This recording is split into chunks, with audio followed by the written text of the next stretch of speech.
Hello po, may share po ako sa inyo. Mahilig po kasi ako mag-share. Papakita ko po yung barkada ko. Barkada ko na super love na love ko. Yan po sila. Ang ganda, di ba? Sa kanila ako nagmana. Kaming mga barkada ko ay galing sa iba't ibang lugar, iba't ibang religion, iba't ibang paniniwala, at iba't ibang dialect. Pero, nagkakaintindihan kami kahit sa isang tingin na lang, sa isang word na mabanggit, gets agad namin. Ganyan kaming barkada. Kahit ano lang maisip naming trip, pero hindi lang sa tawanan kami nagkakasama, pati iyakan.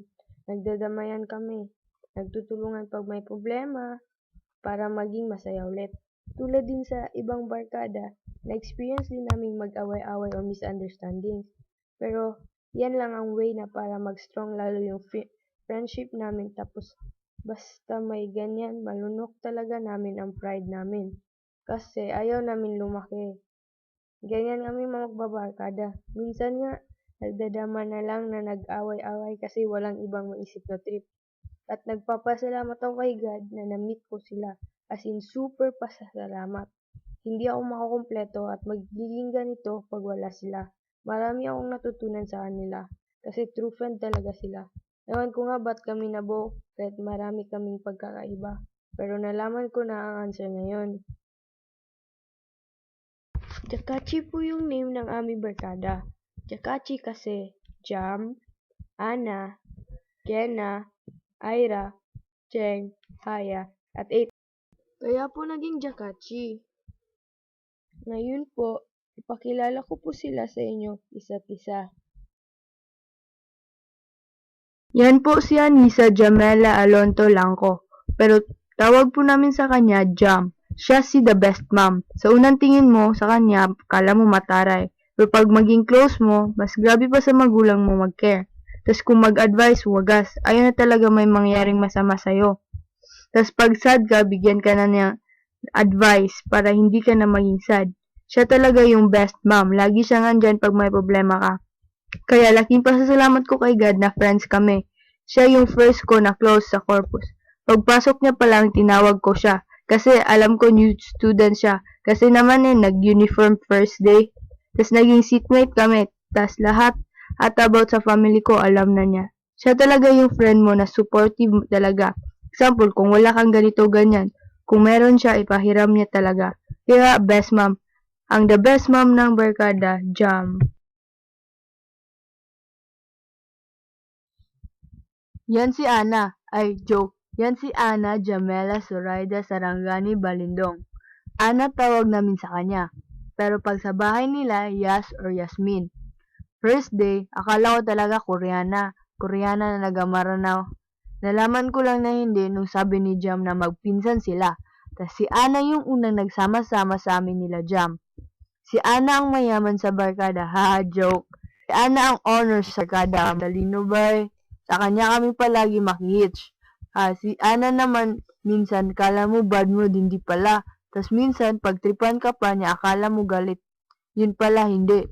Si Ana yung close ko, pero matakot pa rin ako sa kanya. Pero ngayon medyo hindi na. Pag kailangan mo ng tulong, andyan si Ana. At kung ma-inlove si Ana, in love talaga. Kaya swerte ang lalaki sa kanya. Magaling din siya sa advice. Kasi siya ang pinakabata sa barkada. Ayy! Tas kung mawala to sa tabi mo, hanap-hanapin mo talaga. Kaya mamiss ko talaga to siya. Ana, ang honor sa barkada.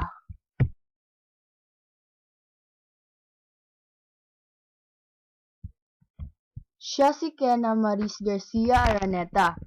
Kala mo maarte, pero pag makilala mo, parang ayaw mo na umalis siya sa buhay mo. Char! Siya ang ewan ng barkada. Ewan ko sa kanya, ano trip niya. Tas kung magkwento, mauna talaga yung tawa bago kwento. Siya yung model sa barkada. Model di ay. Madami siyang fans. Ako pala yung number 1 fan niya. Fan. Yung iba mag-judge agad kahit hindi pa nila nakilala yung tao. Si Kena talaga yung kahit seryoso ka na masyado, hindi ka talaga makaseryoso.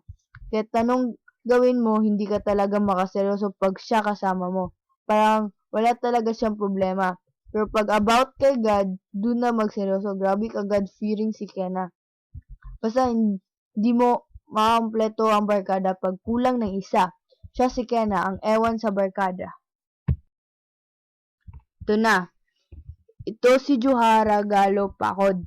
Siya ang nagpasa ng virus sa Jakachi, ha, if you know what I mean. Galing siya sa Maynila.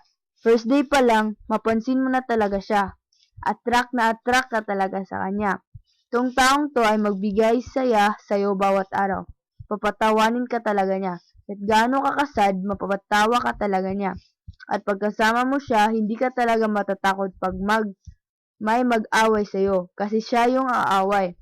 At pag magala kami, ang first talaga niyang hanapin ay, ting, alam niyo na yan. Ganyan na din yung Jakachi, ha. Pag mawala to sa buhay mo, mamimiss mo talaga. Siya yung taong ayaw niya makita ng ibang tao na sad siya. Ayaw niya ipakita pero grabe pala ang pinagdaanan niya. Pero siya yung matapang na makaya niya pa rin ngumiti at magpatawa sa amin. Siya lang po pala nagkalat ng virus sa Jakachi, Ira.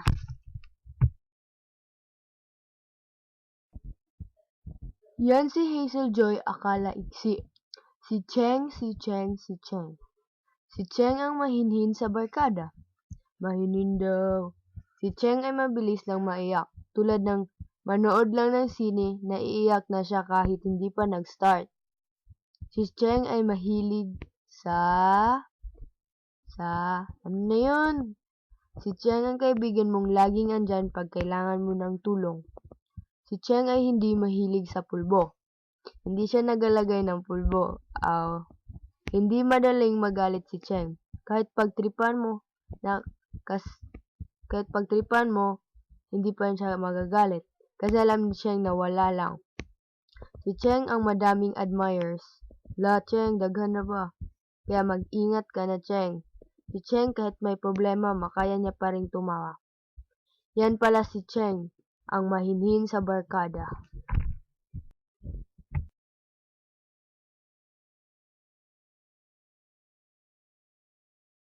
Si Ayisa Suraya Mamaenti ang patua ito. Siya ang pinaka-vain sa barkada, kaya hindi talaga ako nahirapang maghanap ng pictures niya. Nahawa na din siya sa virus ng Jakachi. Hindi naman grabe tumawa si Haya. Grabe ka-understanding na kaibigan si Haya. Siya yung kaibigan mong magagalit pag may gawin kang masama. Para siyang ate namin, kahit siya ang pinakabunso sa barkada. Si Haya yung tahimik pero pagkasama na kami, grabe pala kaingay, lalo na kung tumawa.